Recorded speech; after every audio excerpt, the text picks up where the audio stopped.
Rádio Alcaville apresenta Programa Evangelho no Lar Online, um momento de encontro familiar com a espiritualidade sob a égide de Jesus. Uma produção da equipe Casa Virtual Luz Espírita. Aceita a própria vida, buscando melhorá-la.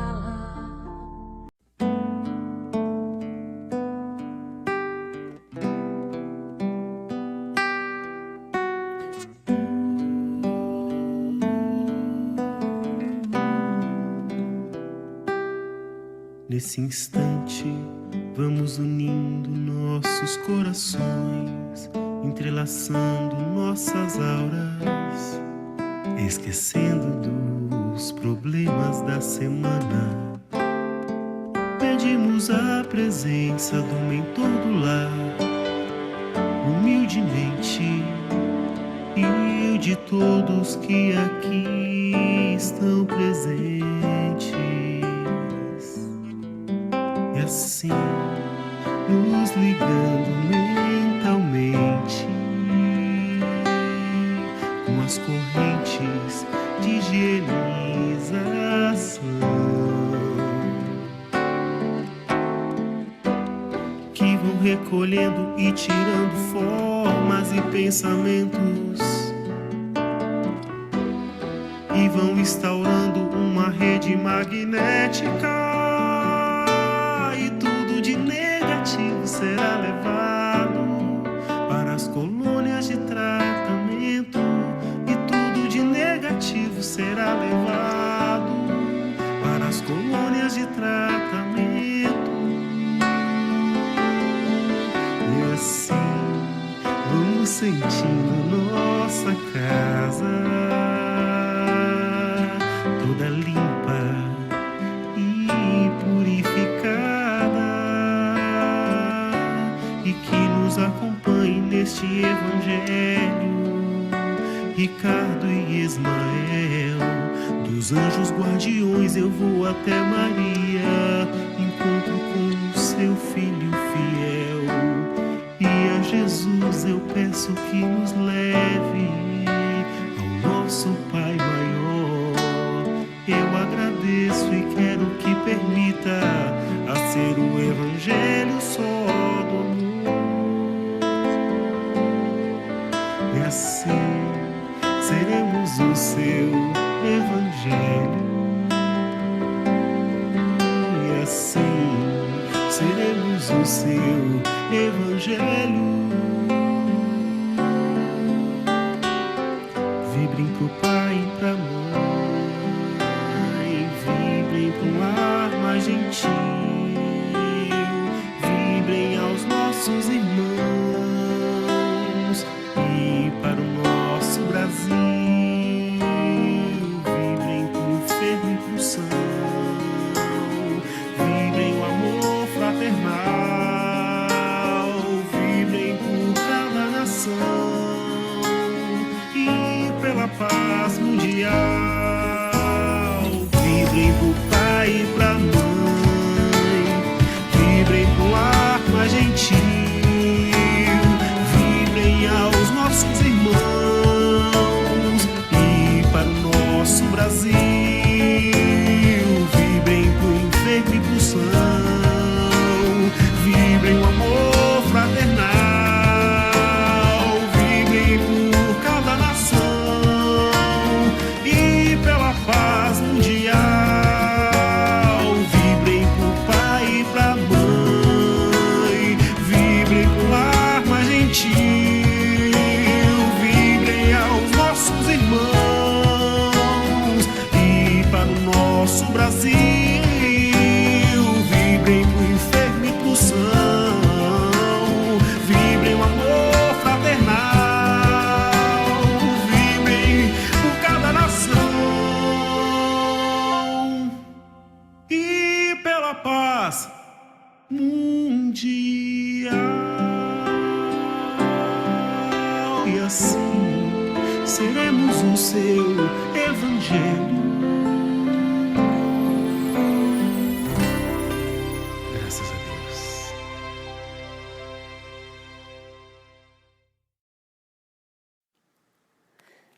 Sejam todos muito bem-vindos ao Evangelho no Lar da Casa Virtual Luz Espírita. Com auxílio dos parceiros espirituais da Colônia Maria de Nazaré, eu, Letícia, agradeço por vocês nos receberem em seus lares. Pedimos que providenciem um copo com água para fluidificação. Vamos iniciar com a oração que Jesus nos ensinou. Pai nosso que estás nos céus, na terra, em todos os mundos espirituais, santificado e bendito seja sempre o teu nome. Mesmo quando a dor e a desilusão ferirem nosso coração, bendito sejas. O pão nosso de cada dia dá-nos hoje, Pai. Dá-nos o pão que revigora as forças físicas, mas dá-nos também o pão para o espírito. Perdoa as nossas dívidas, mas ensina-nos antes a merecer o teu perdão, perdoando aqueles que tripudiam sobre nossas dores, espezinham nossos corações e destroem nossas ilusões. Que possamos perdoá-los, não com os lábios, e sim com o coração. Afasta do nosso caminho todo sentimento contrário à caridade. Que este Pai Nosso seja dadivoso para todos aqueles que sofrem, com espíritos encarnados e também com os desencarnados. Que tuas bênçãos, Pai, alcancem os cárceres, os hospícios, os hospitais. Que tua luz também abrace todos aqueles que, neste momento, transpõem o pórtico da vida terrena para a espiritual. Que teu amor vá até os que sofrem a fome, até aqueles que, a exemplo dos policiais, dos bombeiros, dos mineiros, são obrigados em suas atividades diárias a encarar o perigo para bem servirem. Que tua sabedoria toque os dirigentes das nações para que evitem a guerra e cultivem a paz. Tem piedade dos órfãos e das viúvas, e também daqueles, Pai, que até esta hora não tiveram sequer um pedaço de pão, dando-lhes apoio e fé. Tem, Pai, compaixão dos navegadores dos ares e dos mares. Tem piedade da mulher que abre agora os olhos do ser à vida. Que a paz e a harmonia do bem fiquem entre nós e estejam com todos. Assim seja. O tema de hoje se encontra no capítulo 17, item 1 do Evangelho segundo o Espiritismo. Passemos à leitura. Caracteres da perfeição. Amai os vossos inimigos, fazei o bem aos que vos odeiam, e orai pelos que vos perseguem e caluniam. Porque se somente amardes os que vos amam, que recompensa tereis disso? Não fazem assim também os publicanos? Se unicamente saudardes os vossos irmãos, que fazeis com isso mais do que os outros? Não fazem o mesmo os pagãos? Sede, pois, vós perfeitos, assim como perfeito é o vosso Pai Celestial. Primeira observação que podemos fazer sobre essa leitura de hoje, meus irmãos, é a respeito da parte em que Jesus menciona: sede perfeitos, assim como perfeito é o Pai. Temos que ter em mente que essa perfeição é uma perfeição relativa. Por quê? Porque nós somos criaturas e nós não temos condições de sermos tão perfeitos quanto é o nosso Criador. Caso contrário, nós estaríamos nos igualando a Deus, e isso é impossível. Entretanto, nós sabemos que nós fomos feitos à imagem e à semelhança de Deus. Nós temos em nós uma centelha divina, um potencial divino que pode e deve ser desenvolvido. Portanto, nós temos esse potencial para uma perfeição que é relativa, que é possível e que tem como modelo maior o nosso Pai. E temos que tomar cuidado com um raciocínio que é bastante comum quando nós tratamos desse tema. Porque nós podemos pensar o seguinte: nossa, mas nós somos tão imperfeitos, tão falhos, esse mandamento de ser perfeito ele está muito distante, é praticamente impossível. Cuidado com esse raciocínio, porque a perfeição ela é sim possível, e mais do que possível, ela é o propósito de toda criatura inteligente que o Pai criou. A esse respeito, eu cito aqui os dizeres de Emmanuel, presentes no livro Canais da Vida. Ele nos diz o seguinte: sede perfeitos, conclamou o Divino Mestre. Entretanto, sabemos que estamos presentemente mais distantes da perfeição do que o verme da estrela. Ainda assim, Jesus não formularia semelhante apelo se estivesse ele enquadrado no labirinto inextricável do impossível. O que nos ensina Emmanuel nessa passagem? É justamente o seguinte: estamos mesmo todos muito distantes da perfeição. Entretanto, o Mestre não nos daria um mandamento que fosse impossível. Se ele chegou e disse para nós: sede perfeitos, é porque essa é uma meta possível. Não é mesmo? Porque, caso contrário, Jesus estaria sendo maldoso ou proferindo uma inverdade ao nos dar um objetivo que seria inalcançável. Portanto, se foi um mandamento oriundo do nosso Mestre, que é todo bondade, é porque esse mandamento é possível de ser realizado. Também sobre esse assunto, Emmanuel, no livro Irmão, nos diz o seguinte: todos estamos ainda muito longe da perfeição, contudo ninguém vive fora do constante aperfeiçoamento. Portanto, meus irmãos, o fato de ainda sermos bastante imperfeitos não pode ser uma justificativa para a gente ficar com aquela preguiça que nos faz protelar o nosso processo de autoaperfeiçoamento. Não somos perfeitos, porém estamos em processo de aperfeiçoamento. E nós precisamos de ter a coragem para iniciar e dar continuidade a esse processo de autoiluminação.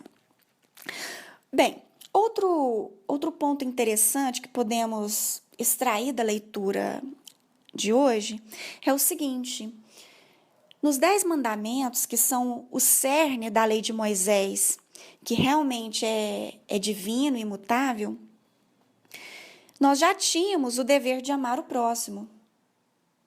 Então, esse dever, né, de amar o nosso próximo já está escrito, já está dado para a humanidade há milênios. Entretanto, o mandamento que Cristo nos legou é muito mais profundo. Lá no Evangelho de João, capítulo 15, versículo 12, o Mestre nos diz: este é o meu mandamento, que vos ameis uns aos outros. Agora notem o final: assim como eu vos amei. Notem que aqui há uma diferença qualitativa imensa. Aqui, Cristo se coloca como nosso parâmetro.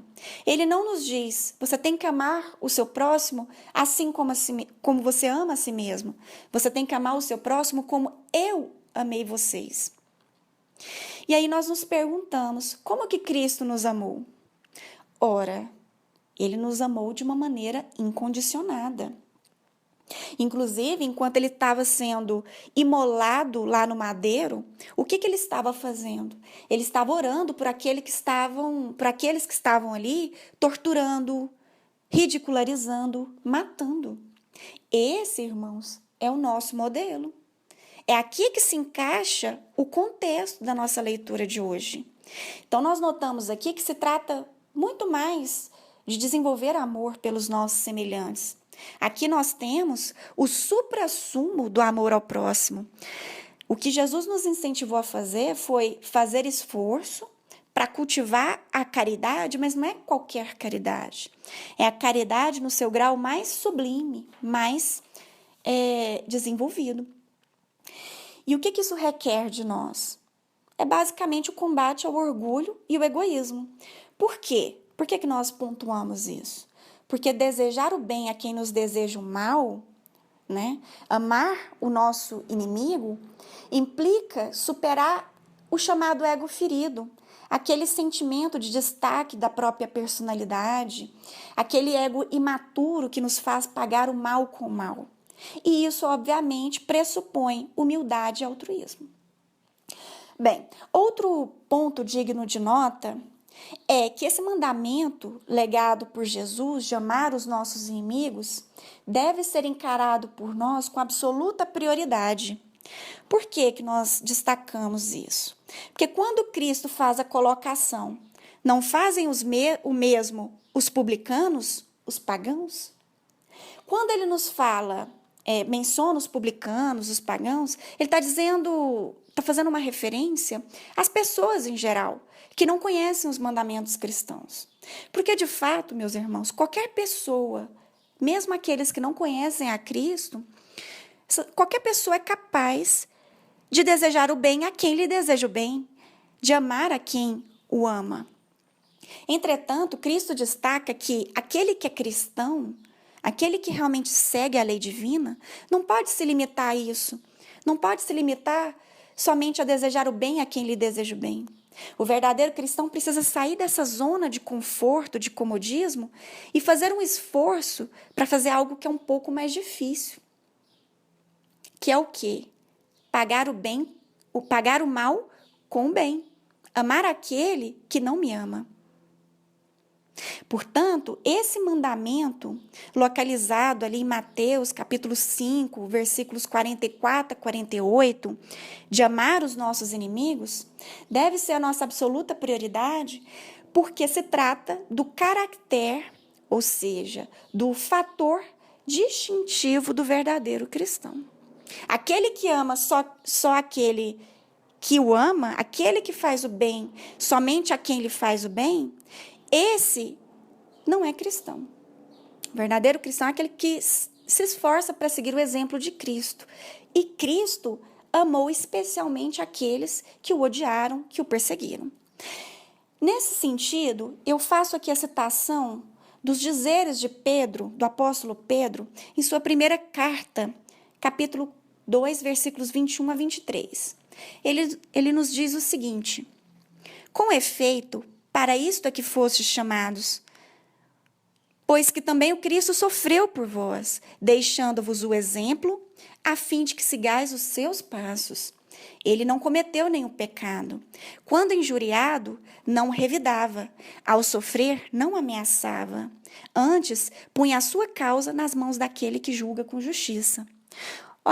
Notem o seguinte: a forma como Pedro nos mostra qual que é o modelo do verdadeiro cristão. Esse modelo que devemos seguir é o modelo deixado pelo Cristo de orar por aqueles que nos perseguem, de não revidar quando somos injuriados. O apóstolo Paulo, em sua carta aos Romanos, capítulo 12, reforça esse raciocínio. E ele nos diz: não torneis a ninguém mal por mal. Esforçai-vos por fazer o bem perante todos os homens. Se possível, tanto quanto depender de vós, olhem só, tende paz com todos os homens. Não vos vingueis a vós mesmos, amados, mas cedei lugar ao furor. Pelo contrário, se o teu inimigo tiver fome, dá-lhe de comer. Se tiver sede, dá-lhe de beber. Porque fazendo isto, amontoarás brasas vivas sobre a sua cabeça. Não te deixes vencer pelo mal, mas vence o mal com o bem. Portanto, meus irmãos, pelo próprio exemplo deixado pelo Cristo e também por esses ensinamentos deixados aqui pelo apóstolo Pedro e também por Paulo, nós vemos o seguinte: as pessoas comuns que não conhecem a Deus e não conhecem ao seu Filho Jesus, estas pagam o mal com o mal. Entretanto, o padrão de comportamento do cristão tem que ser diferente. Deve ser aquele de pagar o mal com o bem. Bom, outro ponto que sobre o qual podemos raciocinar a respeito da leitura de hoje é o seguinte: o que significa na prática, então, amar esse inimigo meu? Amar os desafetos, né?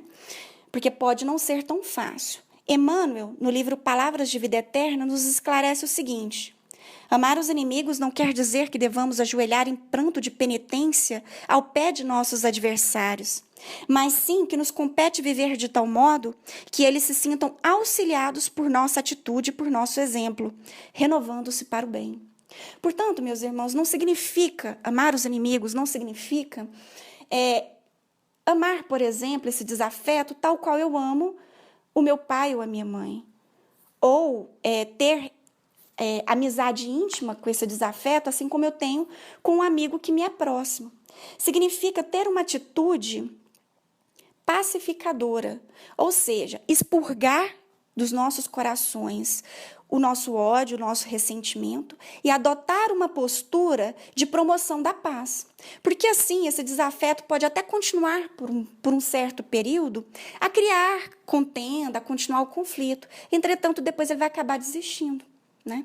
Então, se nós conseguirmos, segundo o que nos diz Emmanuel aqui, pela leitura feita, se nós conseguirmos adotar esse comportamento de afastar de nós o rancor e de ter uma atitude voltada para a paz, já estaremos dando um passo bastante significativo para colocar em prática o mandamento de Jesus. Bem, e outro questionamento que podemos nos fazer é: quem são esses inimigos?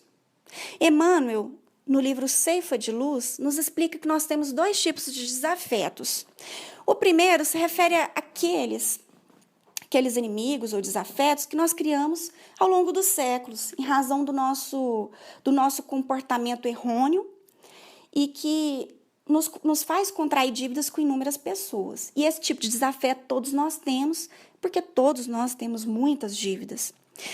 E existe um segundo tipo de desafeto, que é aquele que nós criamos presentemente, por meio do nosso comportamento inadequado, muitas vezes antipático, belicoso, encrenqueiro, né? E aí, seja qual for o tipo de desafeto, seja ele mais antigo, ou seja ele o que estamos criando na vida atual, o nosso comportamento enquanto cristãos deve ser o de promover a paz, o de saldar as nossas dívidas, o de agir corretamente com as pessoas que nos cercam, promovendo uma atitude pacificadora. Outro ponto que gostaríamos de destacar a respeito do texto da leitura de hoje é o seguinte: qual que é o benefício de aplicar esse conselho de Cristo? Porque nós devemos ter sempre em mente que Jesus, enquanto o maior psicólogo e o maior entendedor da alma humana que já passou pela Terra, ele nunca disse para nós algo que fosse desnecessário, ele nunca fala nada que seja à toa. Então, todos os seus conselhos, as suas lições, sempre têm alguma aplicação prática na nossa vida e acaba se revertendo na forma de qualidade de vida para nós. Portanto, diante do conselho que estamos estudando hoje, que é o de amar os inimigos, amar as pessoas indistintamente, incluindo os desafetos, o primeiro benefício que podemos extrair disso é a regra de ouro, a regra básica de convivência. Porque aplicando esse mandamento de Jesus, nós vamos ter uma forma segura de lidar com as pessoas ao nosso redor e, portanto, vamos encontrar um meio de sermos bem-sucedidos em nossos relacionamentos em geral, de toda a ordem. E um segundo benefício que podemos extrair desse conselho de Jesus é que se trata de um caminho seguro para a saúde mental, física e espiritual. Porque, afinal de contas, cultivar o ressentimento, o rancor na nossa vida, provoca inúmeros danos de ordem mental, podendo inclusive levar à loucura, esse ensejo, esse desejo de vingança, de pagar o mal com o mal, pode levar muitos à loucura, e provoca uma desorganização psíquica, e desse desequilíbrio mental, psíquico, advém inúmeras doenças, inúmeras desorganizações orgânicas mesmo. Portanto, o amor acaba se mostrando um antídoto poderoso contra essa desorganização, contra esse desequilíbrio psíquico que o rancor pode provocar. E nesse sentido, eu deixo aqui a citação de Joana de Ângeles, quando nos ensina que quem acumula mágoas está, na verdade, colecionando um lixo mental. Por que isso? Porque o rancor é como se fosse um ácido que corrói a nossa organização psíquica. Portanto, para o nosso próprio bem e para o bem daqueles que nos cercam, e inclusive para a gente poder contribuir com boas energias para esse meio circundante, qual que deve ser a atitude do cristão, a nossa atitude, enquanto pessoas que se esforçam para aplicar os mandamentos de Cristo? É o de cultivar a paz. É o de encarar aquele irmão que está me fazendo algum tipo de mal como um ser em evolução, que pode estar no momento de fraqueza, que está agindo em ignorância, porém que é um filho do Pai, assim como eu, como todos nós somos. Então, ele é um filho valioso de Deus, que um dia vai alcançar também a perfeição. E que tem como propósito de vida esse alcançar a angelitude. Portanto, não é uma pessoa que eu deva eliminar ou em relação à qual eu deva cultivar o ódio. Bom, só que nós temos que destacar aqui também que há inimigos, sim, que nós devemos combater sem piedade. Que inimigos são esses? São aqueles que Joana de Ângeles denomina gigantes da alma. A saber, a inveja, a vaidade, a culpa, a lamentação, a raiva, o ressentimento. Então, com esses inimigos, nós realmente devemos ter tolerância zero. E dessa análise aí, nós podemos retirar a seguinte conclusão. Os inimigos que devem nos preocupar não são os externos, não são os nossos irmãos que temporariamente se mostram como sendo os nossos desafetos. Aqueles que realmente nos preocupam e que devem ser, primeiro, reconhecidos, entendidos e extirpados da nossa existência, são os inimigos internos que nós mesmos cultivamos na nossa alma. E note-se que todos esses que Joana de Ângeles menciona, por exemplo, raiva, inveja, vaidade, todos eles são consectários daqueles que os espíritos superiores identificam como sendo as maiores chagas da humanidade, que são o quê? O orgulho e o egoísmo, que nós já mencionamos anteriormente. Bem, e de todo modo, né, só para poder fechar nossa reflexão de hoje, devemos sempre encarar os nossos inimigos, os nossos desafetos, como uma oportunidade para o nosso aprimoramento moral. Porque, na verdade, quando nos deparamos com situações desafiadoras, como essas apresentadas pelos nossos desafetos, nós estamos, na verdade, tendo uma chance de cultivar o amor, a resignação, a paciência, a tolerância, a empatia. E não devemos desperdiçar tais oportunidades, porque é para isso mesmo que estamos aqui na Terra, para aprendermos essas lições e utilizarmos tais situações, muitas vezes difíceis, porém que são úteis, para o nosso aprimoramento enquanto espíritos, para sermos realmente pessoas melhores.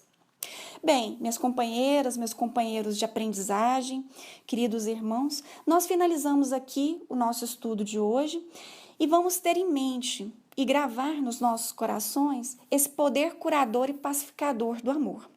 Vamos passar agora as vibrações e a fluidificação.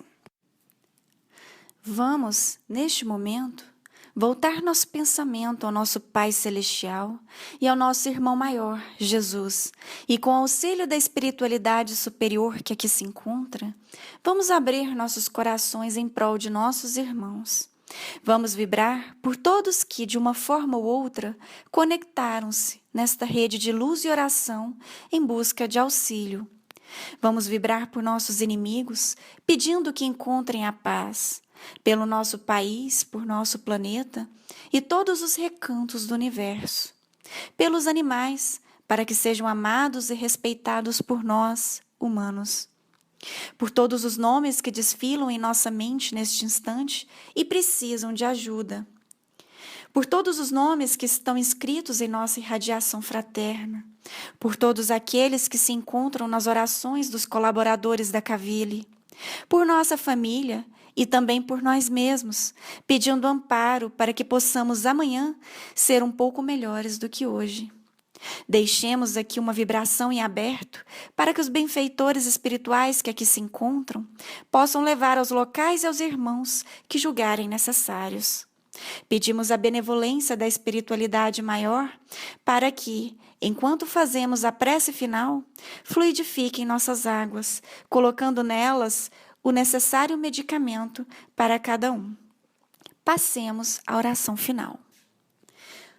Oração a Bezerra de Menezes.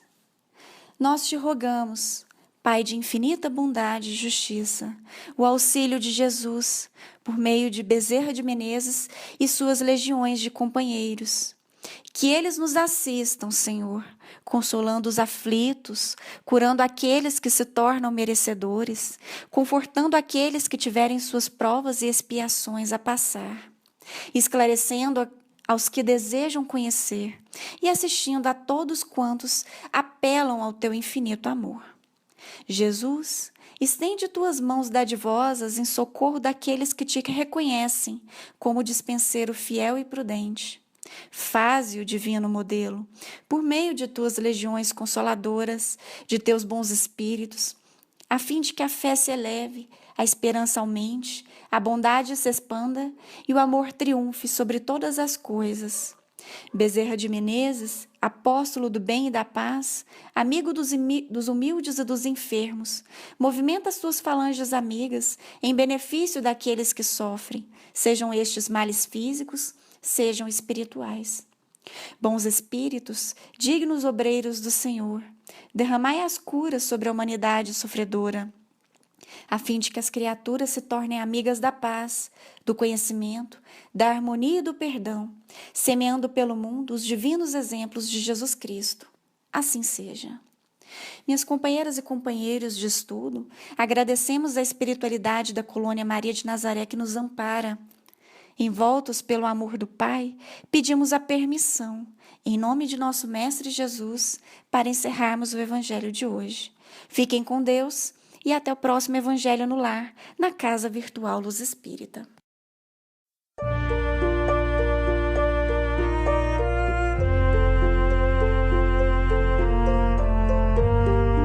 A Rádio Cavile apresentou